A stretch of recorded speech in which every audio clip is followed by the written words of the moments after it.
Everyone, hope कि आप लोग बहुत ही अच्छे से अपने एग्ज़ाम के लिए प्रिपेयर कर रहे होंगे और जो चीज़ें मैंने आपको बताई हैं, जो गलतियां नहीं करनी है आप उन पे भी ध्यान दे रहे होंगे। आज के जब वीडियो की बात करूं मैं, तो आज का वीडियो काफ़ी इंटरेस्टिंग है। मतलब ये वो है जिसका हम पूरे साल भर इंतज़ार करते हैं, यानी जो नीट डे है उसके बारे में है और जो रिजल्ट है उसके बारे में भी।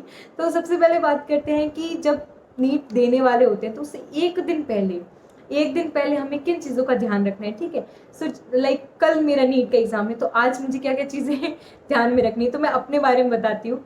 सब लोग नर्वस होते हैं, कुछ चिल कर लेते हैं, उनके लिए इजी होता है। ठीक है, कुछ लोगों का ऐसा ही रहता है माइंडसेट, वो आराम से चिल करते हैं एक दिन पहले। कुछ लोग बहुत नर्वस हो जाते हैं। तो मैं कौन सी कैटेगरी में हूँ? तो मैं तो नर्वस वाली कैटेगरी में आती हूँ। तो मैं नर्वस थी बहुत। तो जैसे कि हर एक इंसान होता है, ठीक है, सबका अलग अलग तरीका होता है। कोई नर्वस होता है तो कोई वर्कआउट करके अपना स्ट्रेस कम करता है, कोई कैसे करता है।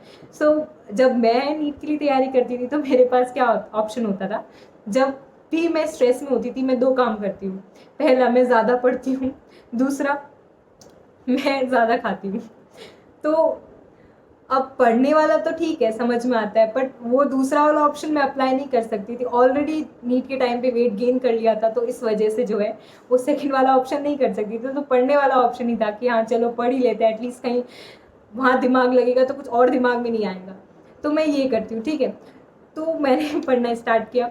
उस दिन भी मैंने खूब पढ़ा, जैसे नॉर्मल डेज में पढ़ते वैसे, पर हाँ थोड़ा स्ट्रेस था। फिर क्या हुआ उसके बाद, ये चीज़ की टाइम पे सोना बहुत ज़रूरी है। तो उस दिन टाइम पे सोएं, इसके लिए ज़रूरी है कि हम काफ़ी दिनों पहले से ही अपना एक रूटीन बना के चलें। एक महीने पहले ही आप जो है 10-11 बजे अगर आप सो सके रात में, तो सोना शुरू कर दें 10-11 बजे। क्योंकि नीट के एग्ज़ाम से पहले अगर आप लेट नाइट तक पढ़ने की आदत रखते हैं, मान लो कुछ लोग 2-3 बजे तक पढ़ते हैं या सुबह 4 बजे तक भी कुछ लोग पढ़ते हैं, तो अगर आप भी उनमें से हैं तो आप ट्राई करें कि नीट के एग्ज़ाम से कुछ दिनों पहले ही आप अपना शेड्यूल थोड़ा सा चेंज करके रात में टाइम पे सोने का आदत रखें। क्योंकि अदरवाइज आपकी स्लीप साइकिल उसके अकॉर्डिंग जो है वो अडेप्ट हो जाएगी। फिर एक दिन पहले आपको टाइम पर नींद नहीं आई ना, तो पूरा दिन खराब हो सकता है आपका, जिसके लिए आपने पूरी प्रिपरेशन करी। तो सबसे इम्पॉर्टेंट है स्लीप। तो टाइम पे सोना है, 10-11 बजे तक सो जाओ। ठीक है, उसके लिए पहले से ही मतलब अपना दिमाग उस हिसाब से रखना है कि भाई 10-11 बजे सोना है, सुबह टाइम पे उठ सकें इस हिसाब से। ठीक है, तो स्ट्रेस फ्री रहना है अगर दूसरे दिन, तो टाइम पे सोना ज़रूरी है। ये एक चीज़। ठीक है, अब मैं भी सो गई थी टाइम पे, मुझे नींद भी आ गई थी टाइम पे। इतना स्ट्रेस था इस वजह तब भी। तो ये मैंने स्ट्रेटजी फॉलो की थी। मैं भी जो है 10-11 बजे सोने लग गई थी टाइम पे, ताकि मुझे नीट वाले दिन कोई दिक्कत नहीं आए। Now coming on to next day, सुबह जो है क्या क्या चीज़ें मैंने ध्यान में रखी। पहला चीज़, कोई भी किसी भी तरह का मेटेलिक सब्सटेंस, चाहे ईयरिंग हो चाहे नोज पिन हो, वो सब नहीं होना चाहिए। ब्रेसलेट वगैरह ये सब अलाउड नहीं है, वॉच भी अलाउड नहीं है। और उसके अलावा जो है, अगर आप टी शर्ट पहनते हैं तो सिंपल टी शर्ट पहने, किसी भी तरह का जो है उसमें बटन वगैरह नहीं होना चाहिए, या फिर जो भी एक्स्ट्रा जो स्टाइल होती है वो टी शर्ट्स में वो नहीं होनी चाहिए, या टॉप जो भी आप पहन रहे हैं वैसा कुछ नहीं होना चाहिए। बटन वाले जो हैं वो अवॉइड करें, क्योंकि ऐसा मेंशन होता है उनके एडमिट कार्ड में कि ये जो है सिंपल टी शर्ट्स पहन के है। जैसे मैंने पहन रखा है अभी, बिल्कुल वैसा ही पहने। ठीक है, तो ये चीज़ है। दूसरा, शूज़ वगैरह अलाउड नहीं है, तो उसका भी ध्यान रखें। स्लीपर्स नॉर्मल जो आप पहन सकते हैं वैसा पहने। और एक और चीज़, कई बार क्या होता है कि वहाँ पर रबर बैंड वाला भी, गर्ल्स के लिए बता रही हूँ, जो रबर बैंड होता है वो आप नॉर्मल जो है पतले वाले ही पहने, क्योंकि कई बार वो ऑब्जेक्शन क्रिएट कर लेते हैं। डिपेंडिंग कि कैसी फैकल्टी है, तो आप अपने प्रिपेयर्ड ही रहें, क्योंकि वहाँ पे जाके एकदम से आपको पता चलेगा ना, तो आपका एक मेंटल स्टेट खराब हो जाता है। तो इस वजह से क्या, आप घर से ही थोड़ा प्रिपेयर जाए। हो सके तो जो है प्लीट्स बना के ही जाएँ आप, जिससे क्या होगा वहाँ पे दिक्कत नहीं आने वाली है। तो ये कर सकते हैं।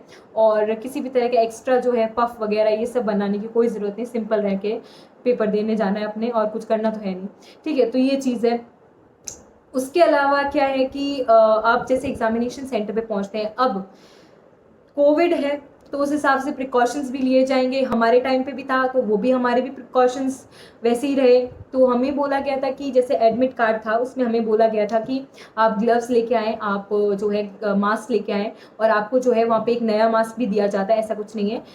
आपको मास्क भी दिया जाएगा, बट घर से तो पहन के जाओगे ही, तो वो चीज़ है। और उसके अलावा जो है सैनिटाइज़र अलाउड था, एक बॉटल भी जो है हर बार अलाउड नहीं होती है, पिछली बार बॉटल खुद की अलाउड थी, तो हम सब जो है अपनी बॉटल कैरी करके गए थे, बट वो ट्रांसपेरेंट थी, ये भी थोड़ा ध्यान में रखा था। तो इस बार भी अलग अलग रूल्स आएंगे, आपको उसको देखना है। जो हमारे साथ हुआ था ज़रूरी नहीं वही हो आपके साथ, एडमिट कार्ड में सारी इन्फॉर्मेशन होगी, अच्छे से एडमिट कार्ड को पढ़ना है। इसके बाद आप जो है अगर किसी भी पर्टिकुलर रिलीजियस ट्रेडिशन को फॉलो कर रहे हैं तो आप उसके अकॉर्डिंग भी जो है कोई चीज़ आप जैसे बुर्का वगैरह है, अगर कुछ ऐसा आप पहन के जाते हैं तो आप पहले ही एग्जामिनेशन सेंटर पे जो है अपीयर हों, ताकि आपकी प्रॉपर चेकिंग हो सके, तो उसके लिए ज़रूरी है। नेक्स्ट कमिंग ऑन टू कि अब जब हॉल में हम एंटर हुए तो क्या चीज़ हुआ, जब हमें अराउंड 45 मिनट्स तक एग्जामिनेशन हॉल में हम बैठे रहे, उसके बाद हमें पेपर मिला। अब जैसे ही पेपर सामने आता है ना, तो हमें सबसे पहले ये ध्यान में रखना है कि उस पेपर में जो OMR शीट मिली है उसका कोड मैच करना है हमें पेपर के कोड से, वो चीज़ हमें यहाँ पे सबसे इम्पॉर्टेंट देखनी है। दूसरा, जितनी भी फिलिंग्स हम OMR में करें वो एकदम सही तरह से हों, क्योंकि वो फिलिंग ही हमारा रिजल्ट है, ये ध्यान रखना है। OMR फिलिंग के टाइम पे कोई भी जल्दबाजी नहीं करनी है, चाहे कुछ भी हो जाए, ठीक है। वहाँ पर आपको टाइम भी दिया जाता है, तो आप आराम से भरें। वहाँ पे ऐसे नहीं कि स्ट्रेस के मारे उसी को ही गलत कर दिया, अगर वहाँ गलत कर दिया तो फिर आपको पूरा साल बर्बाद हो सकता है, रिजल्ट ही नहीं आएगा। तो आप वहाँ थोड़ा ध्यान रखें, उसे अच्छे से करें। फिर दूसरी बात, अब जैसे मेरे पास पेपर आया था तो मैंने कैसे किया, मतलब जैसे मैं पेपर को देख रही थी तो मुझे ये बात तो समझ में आ गई थी कि पेपर इजी है, तो इसका मतलब हमें अभी उसी समय हमें अपनी स्ट्रैटेजी भी निकालनी है कि भाई पेपर इजी, इसका मतलब सबके लिए इजी होगा। तो हमें क्या करना है, हमें अपना बायो मैक्सिमम अटेम्प्ट बायो में देने हैं, और अच्छा जो है सबसे अच्छा बायो में करना है, क्योंकि अगर पेपर ईजी है ना तो मतलब सब लोग बायो में अच्छा तो करेंगे। तो ये बात उस समय मैंने ध्यान में रखी, ठीक है। तो बायो में मिनिमम नेगेटिव करने थे मुझे, एक तो ये पॉइंट मुझे समझ में आया। फिर दूसरा, मैंने ट्राई किया कि मैं मैक्सिमम क्वेश्चंस अटैम्प्ट कर पाऊँ, और मैक्सिमम जो है ये ट्राई करूँ कि मेरे कम से कम नेगेटिव हों, जिससे क्या है कि अच्छा स्कोर बन सके। तो ये चीज़ थी। फिर वही 3 घंटे निकले और एग्जिट, ठीक है। अब जब हम एग्जामिनेशन हॉल से बाहर निकले तो होता है ना कि यार पेरेंट्स सामने खड़े हैं, अब उनके सामने ऐसा होता है कि पेरेंट्स तो मतलब वेट ही नहीं कर पाते कि हम पूछे अपने बच्चे से कि यार कैसा एग्ज़ाम गया है। तो सिमिलरली मेरे केस में भी था। जैसे मेरे पापा वेट कर रहे थे बाहर, तो ऐसा था कि 3 घंटे मेरे लिए तो शायद इजी रहा होगा, बट उनके लिए मुझसे भी ज़्यादा डिफ़िकल्ट था, ठीक है। तो मतलब ये मेरे एफर्ट्स नहीं थे, ये उनके एफर्ट्स थे जिनका रिजल्ट आने वाला था। तो एज थोड़ा सिनेरियो मेरे साथ था, तो इसलिए उनसे बहुत मुश्किल से वो 3 घंटे निकले थे।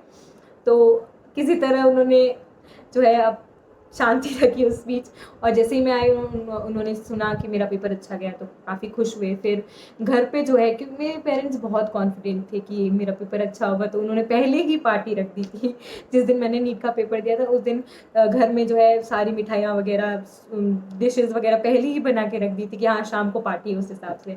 तो शाम को जो है हमारे घर पे छोटी सी गैदरिंग हुई, पार्टी हुई, सेम डे जिस दिन नीट का एग्ज़ाम दे के आई मैं, इतना कॉन्फिडेंस उनको पहले से था।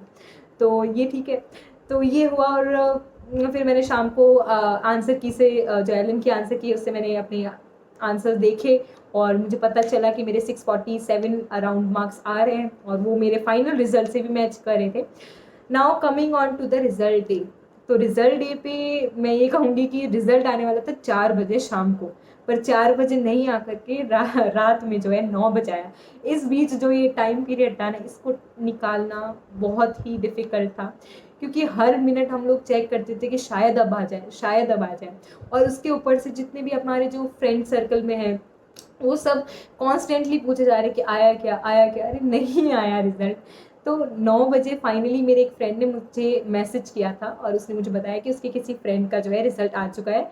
तो उसने मुझसे पूछने के लिए कि तेरा क्या आया है, तो उसने मुझे मैसेज किया इस हिसाब से। तो फिर उसके कहने पर मैंने अपना रिजल्ट देखा, तो मुझे पता चला कि हाँ जितने मैंने इमेजिन किए थे उतने ही मेरा आए। बट जैसे ही रिजल्ट देखा, मार्क्स देखा, बहुत खुश। जैसे ही रिजल्ट नीचे देखा, रैंक वॉज हाईली अनएक्सपेक्टेड। मतलब मुझे एक्सपेक्टेशन थी कि मेरे 2000 के अंदर रैंक होगी, बट इट वॉज 4280। तो थोड़ा वहाँ पे शैटर्ड फील कर रही थी मैं, पर ठीक है, पता तो था कि गवर्नमेंट सीट तो आराम से मिलेगी, तो इसीलिए। और दूसरा ये भी था कि मुझे इतना भी लग गया था कि हाँ मतलब मैं जोधपुर से हूँ, तो मुझे पता था कि यहाँ का जो मेडिकल कॉलेज है वो भी मिल जाएगा इतनी रैंक पे। तो वहाँ पे कोई दिक्कत नहीं रही, मैं थोड़ा बुरा लगा पर ठीक है, ठीक है। उसके बाद जो है वही सेलिब्रेशन चलता रहा हमारा, और 2-3 दिन तक जो है नीट का सेलिब्रेशन मेरे घर पे चलता रहा। सो ऐसा मेरे घर में माहौल था, और बहुत ही अच्छा कह सकती हूँ मैं, बहुत ही अच्छा जो है एक्सपीरियंस रहा मेरा रिजल्ट का। और होप कि आप लोगों का भी इतना ही अच्छा हो, आपके पेरेंट्स भी इतने ही एक्साइटेड हों, और आप भी बहुत ही अच्छे से एग्ज़ाम दें, और ऐसा ही दिन आपकी लाइफ में भी आए। तो good luck to you all, and wishing you कि आप बहुत ही अच्छे से करें अपना एग्ज़ाम, और कुछ लोग मेरे जूनियर्स भी बन के आए, बहुत इंतज़ार है मेरे को। ठीक है, सो थैंक यू।